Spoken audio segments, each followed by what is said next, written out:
नमस्कार दोस्तों। Indian president Bharat का राष्ट्रपति और भारत के राष्ट्रपति के क्रम में हम लोग बात कर रहे थे power and function of the president. Bharat के राष्ट्रपति की शक्तियां एवं कार्य। भारत के राष्ट्रपति की शक्तियां एवं कार्य के क्रम में हम लोग बात करते हैं आर्टिकल 112 है ना। इसके बाद हम लोग बात करते हैं भारत के संविधान की आर्टिकल 267 की। इसके बाद हम लोग बात करते हैं भारत के संविधान के आर्टिकल 280 की।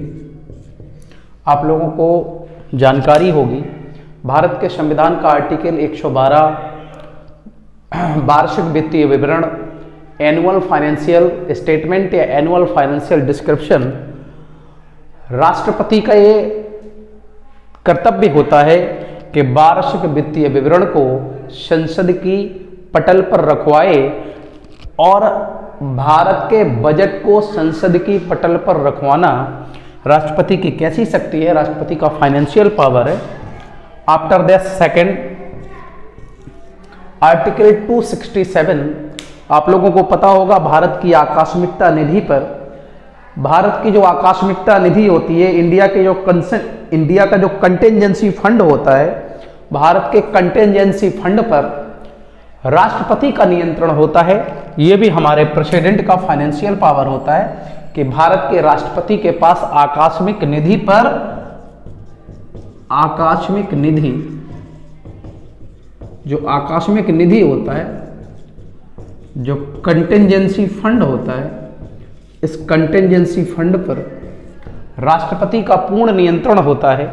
यह भी हमारे राष्ट्रपति का प्रेसिडेंट यानी कि फाइनेंशियल पावर है।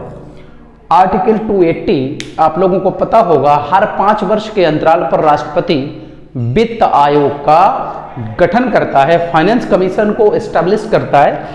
हमारे प्रेसिडेंट का फाइनेंशियल जो फाइनेंस कमीशन ऑर्गेनाइज करने का, जो फाइनेंस कमीशन को बनाने का उद्देश्य होता है वो क्या होता है? फाइनेंस कमीशन का मुख्य उद्देश्य होता है केंद्र एवं राज्य के मध्य वित्त का बंटवारा करना, राजस्व का बंटवारा करना।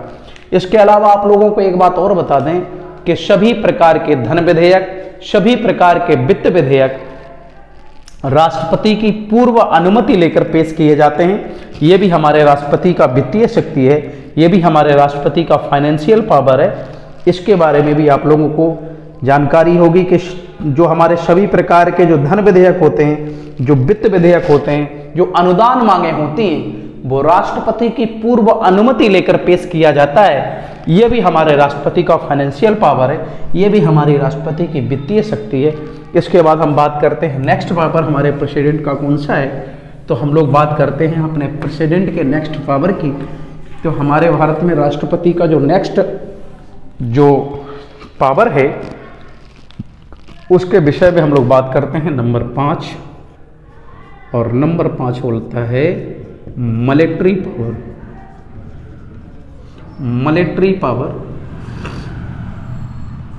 मिलिट्री पावर को कहा जाता है सैन्य शक्ति। हमारे भारत के राष्ट्रपति के पास सैन्य शक्ति क्या है? तो आप लोगों को पता होगा मित्रों, भारत के संविधान का आर्टिकल 53 का सेकंड क्या कहता है? भारत के संविधान का आर्टिकल 53 का सेकंड कहता है कि राष्ट्रपति तीनों सेनाओं का सुप्रीम कमांडर होता है, सैन्य कमांडर होता है, प्रमुख सेनापति होता है भारत का।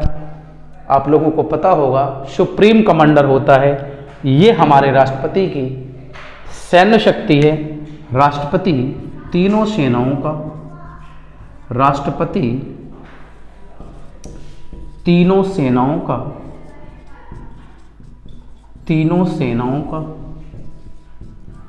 सुप्रीम कमांडर होता है। तीनों सेनाओं का सुप्रीम कमांडर होता है। और राष्ट्रपति का तीनों सेनाओं का सुप्रीम कमांडर होना किस प्रकार की शक्ति है? तो मिलिट्री पावर है, सैन्य शक्ति है। इसके बाद हम लोग बात करते हैं राष्ट्रपति का जो नेक्स्ट पावर होता है उसकी।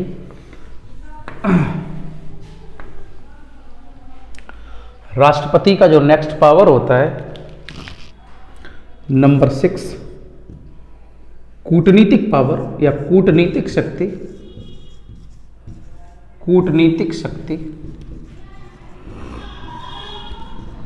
इंग्लिश में कहा जाता है डिप्लोमेटिक पावर। हमारे प्रेसिडेंट को डिप्लोमेटिक पावर कौन सा होता है? आप लोगों ने देखा होगा भारत का जो राष्ट्रपति होता है वो राजनयिकों और राजदूतों की नियुक्ति करता है भारत के बाहर। तो राष्ट्रपति के द्वारा राजनयिकों एवं राजनयिकों एवं राजदूतों की नियुक्ति करना डिप्लोमेटिक पावर है। इसके अलावा आप लोगों ने देखा होगा कि राजनयिक एवं राजदूत अपने कार्य के प्रति राष्ट्रपति के लिए उत्तरदायी होते हैं, अपने कार्य के प्रति राष्ट्रपति के लिए रिस्पॉन्सिबल होते हैं। अपने कार्य की जो संबंध में जो रिपोर्ट उनको देनी होती है वो प्रेसिडेंट को देनी होती है, राष्ट्रपति को देनी होती है। और ये राष्ट्रपति का कूटनीतिक शक्ति है, ये हमारे प्रेसिडेंट का डिप्लोमेटिक पावर है। आप लोगों को इस चीज के बारे में होगी जानकारी कि भारत का राष्ट्रपति भारत के बाहर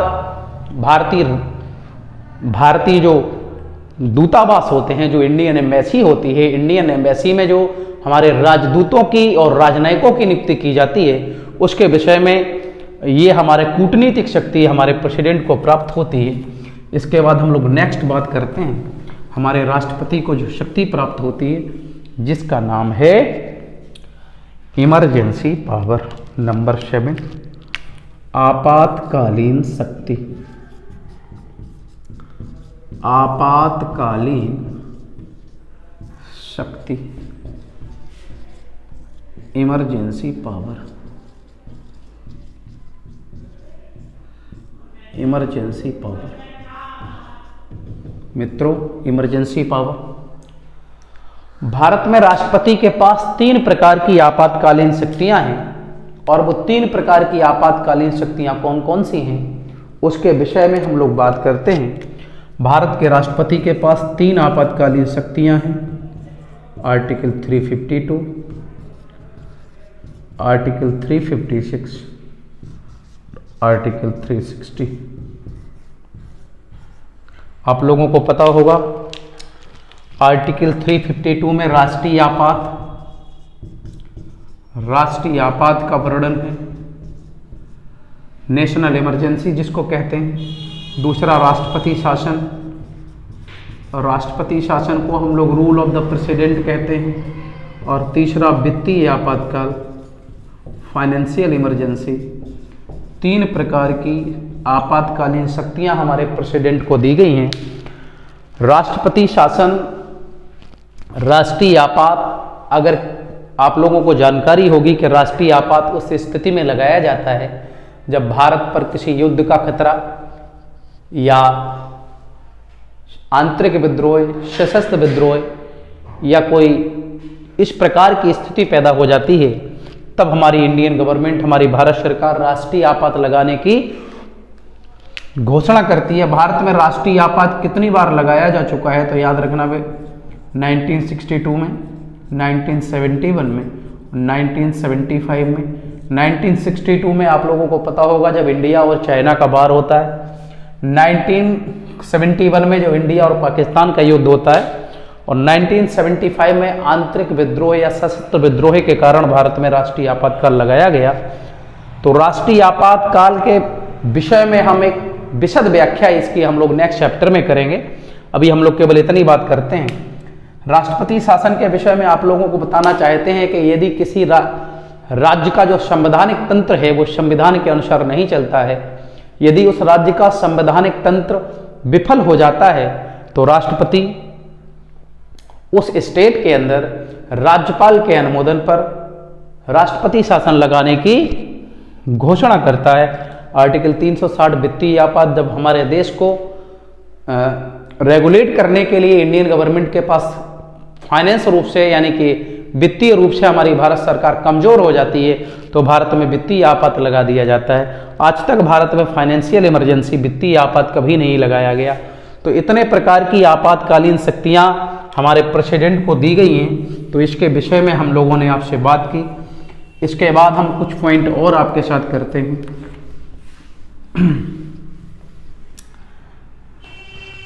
आप लोगों को मित्रों एक बात हम और बताना चाहते हैं। आर्टिकल 71, आर्टिकल 71 कहता है कि राष्ट्रपति के चुनाव संबंधी सभी प्रकार के विवाद सुप्रीम कोर्ट के द्वारा सुलझाए जाते हैं।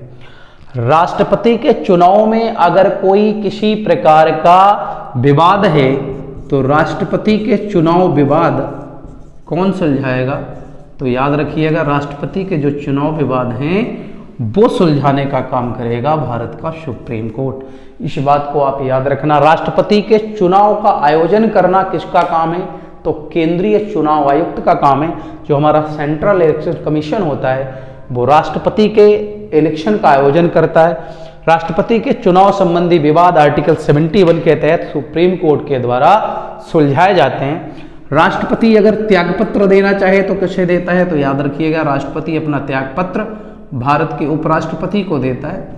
इंडिया का जो वाइस प्रेसिडेंट होता है उसको अपना त्यागपत्र राष्ट्रपति के द्वारा दिया जाता है। अब इसके बाद हम लोग बात करते हैं, थोड़ा सा 2 पॉइंट और बचे हुए हैं, हम लोग इसके बारे में भी डिस्कस करते हैं। तो एक एक पॉइंट के बारे में हम लोग करते हैं डिस्कस।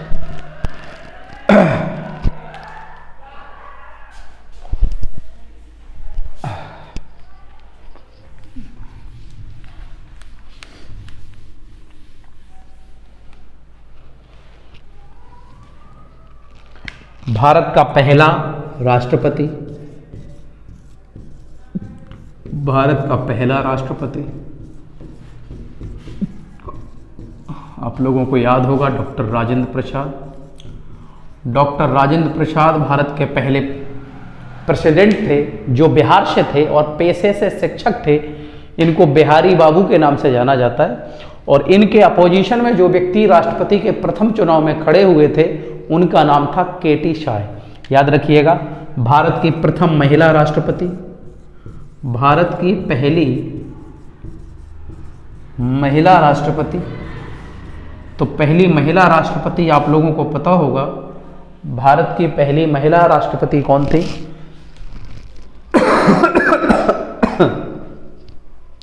तो मित्रों आप लोगों को पता होगा प्रतिभा देवी सिंह पाटिल।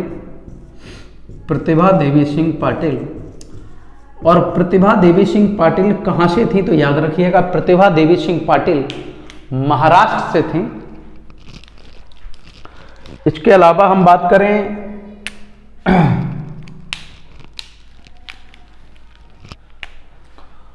भारत के पहले निर्विरोध राष्ट्रपति कौन थे? तो याद रखिएगा, भारत के पहले निर्विरोध राष्ट्रपति थे नीलम संजीव रेड्डी। नीलम संजीव रेड्डी। नीलम संजीव रेड्डी भारत के पहले निर्विरोध या सर्वसम्मति से चुने गए प्रेसिडेंट थे। भारत के ऐसे प्रधानमंत्री जिन्होंने 4 पीएम के साथ कार्य किया। तो भारत के ऐसे, इंडिया के ऐसे प्रेसिडेंट, भारत के ऐसे राष्ट्रपति जिन्होंने 4 प्रधानमंत्री के साथ कार्य किया।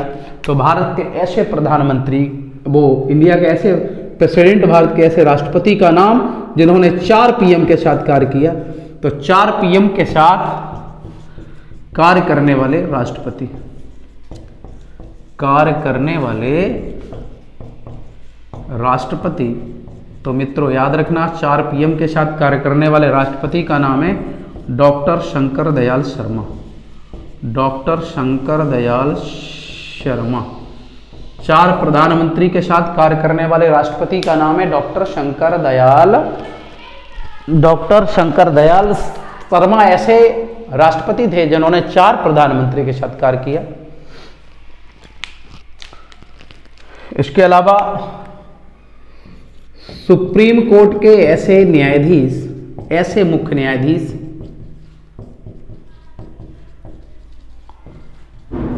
जो कार्यवाहक राष्ट्रपति बने। तो याद रखना, कार्यवाहक राष्ट्रपति कौन से सुप्रीम कोर्ट के जज बने?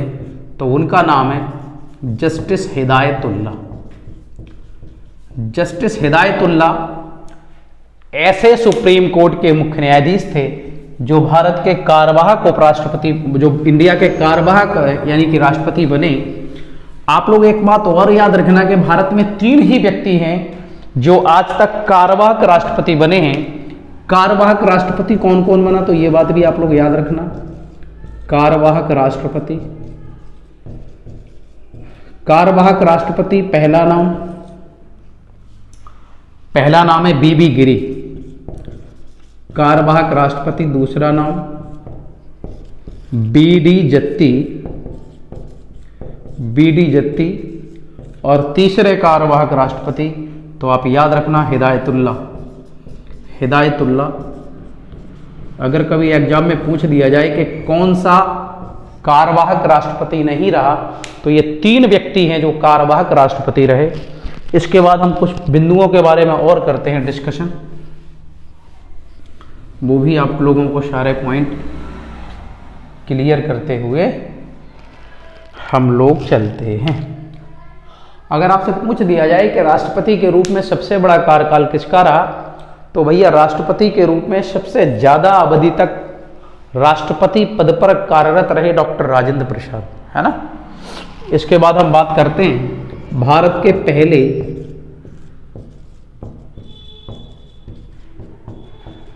एससी राष्ट्रपति।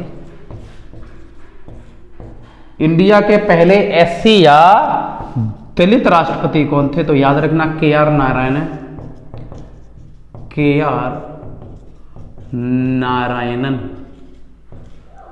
नारायणन। इसके अलावा आप लोग मित्रों एक बात और याद रखना, भारत का पहला अराजनीतिक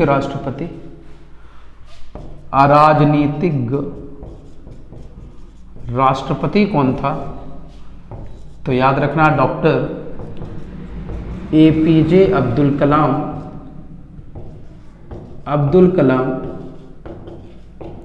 इनको पीपल्स प्रेसिडेंट, जनता का राष्ट्रपति, वैज्ञानिक राष्ट्रपति, मिसाइल मैन राष्ट्रपति, राजनीतिक राष्ट्रपति के नाम से जाना जाता है। तो उम्मीद करते हैं कि आप लोगों को ये सारे बिंदु, हमारे पॉइंट आप लोगों को समझ में आए होंगे।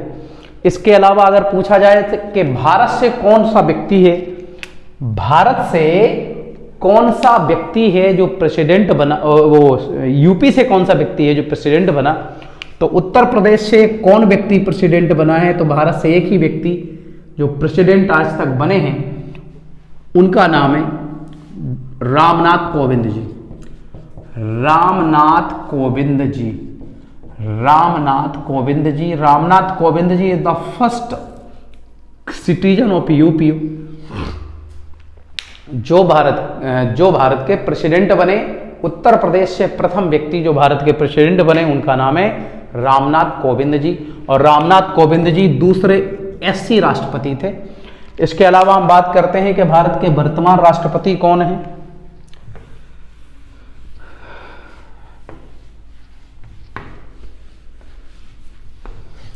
तो भारत के वर्तमान राष्ट्रपति कौन है, तो भारत के वर्तमान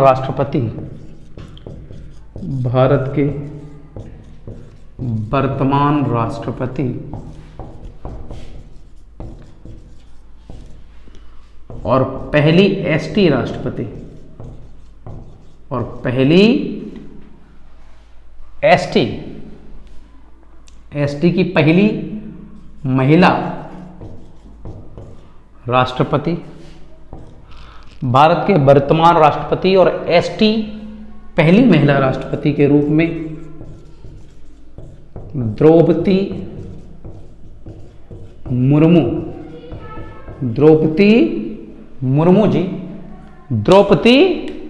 जी। और अगर आपसे पूछ दिया जाए कि द्रौपदी मुर्मू जी का कार्यकाल कौन सा है, तो द्रौपदी मुर्मू जी का कार्यकाल क्रम है 15वां। और व्यक्तिक्रम पूछ दिया जाए तो मित्रों याद रखिएगा व्यक्तिक्रम है 14वां। व्यक्तिक्रम 14वां है, कार्यकाल क्रम 5वां है। वर्तमान भारत के राष्ट्रपति द्रौपदी मुर्मू जी हैं जो अनुसूचित जनजाति से हैं और दूसरी महिला राष्ट्रपति हैं भारत की आज तक भारत में 3 महिलाओं ने राष्ट्रपति का चुनाव लड़ा है। राष्ट्रपति का चुनाव लड़ने वाली प्रथम महिला कौन थी, तो आप लोगों को पता होगा, कानपुर की कैप्टन लक्ष्मी सहगल। कैप्टन लक्ष्मी सहगल ने राष्ट्रपति का चुनाव में खड़ी हुई और हार गई, है ना। और 2 महिलाएं राष्ट्रपति हुई हैं जिनका नाम है द्रौपदी मुर्मू जी, और एक नाम आप लोगों को पता ही होगा, प्रतिभा देवी सिंह पाटिल। तो इसी क्रम में हम 2 पॉइंट और करते हैं डिस्कस, और इसके बाद हम लोग 2 पॉइंट और डिस्कस, इसके बाद हम लोग और बात करते हैं इसके बारे में। हमने अब ये हम लोगों ने छोड़ दिया था थोड़ा, इसके बारे में और करते हैं डिस्कशन। राष्ट्रपति के इलेक्शन में कौन कौन वोट करता है, तो एमएलए और एमपी वोट करते हैं। तो एमएलए के मत का मूल्य क्या होता है, तो याद रखिएगा, राष्ट्रपति के चुनाव में राष्ट्रपति के इलेक्शन किस वर्ष की जनगणना के अनुसार होता है, तो याद रखना 1971 की जनगणना के अनुसार होता है। और राष्ट्रपति के इलेक्शन में किस वर्ष तक 1971 की जो जनगणना है वो यथावत रहेगी, तो 2026 तक यथावत रहेगी। उसके बाद जो जनगणना का वर्ष है उसका आधार वर्ष चेंज हो जाएगा। एमएलए के मत का मूल्य होता है उस राज्य की कुल जनसंख्या।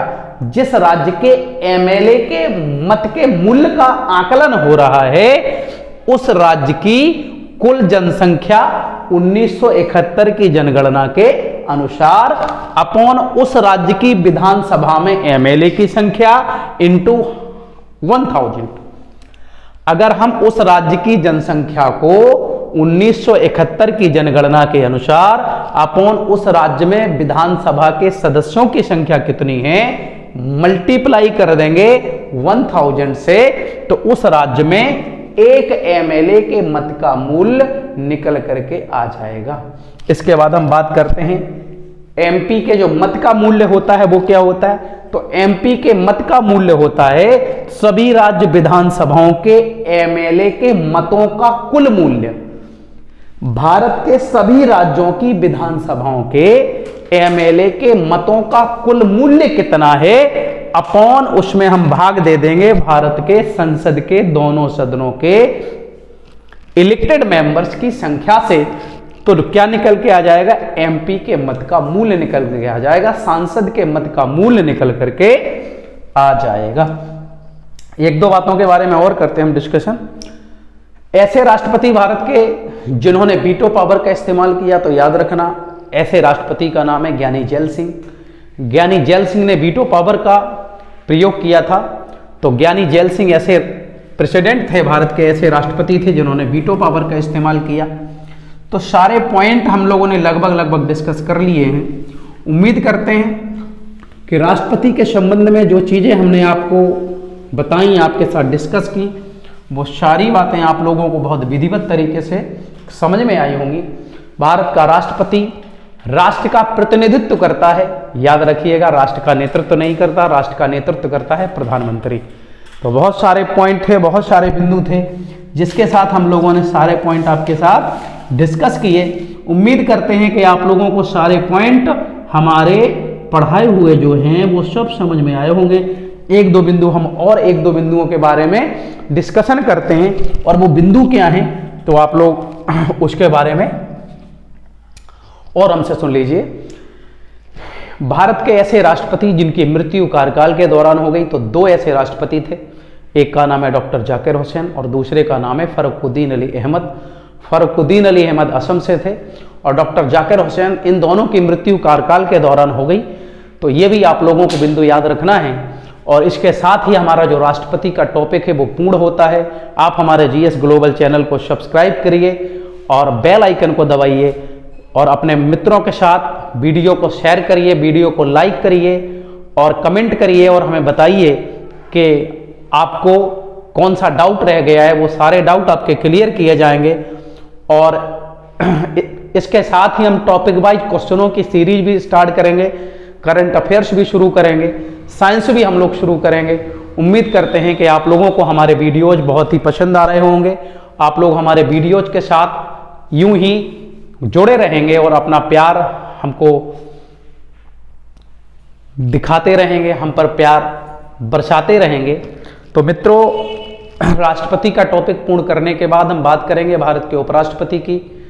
तब तक के लिए आप लोगों को बहुत बहुत शुभकामनाएं हों। नमस्कार, जय हिंद दोस्तों।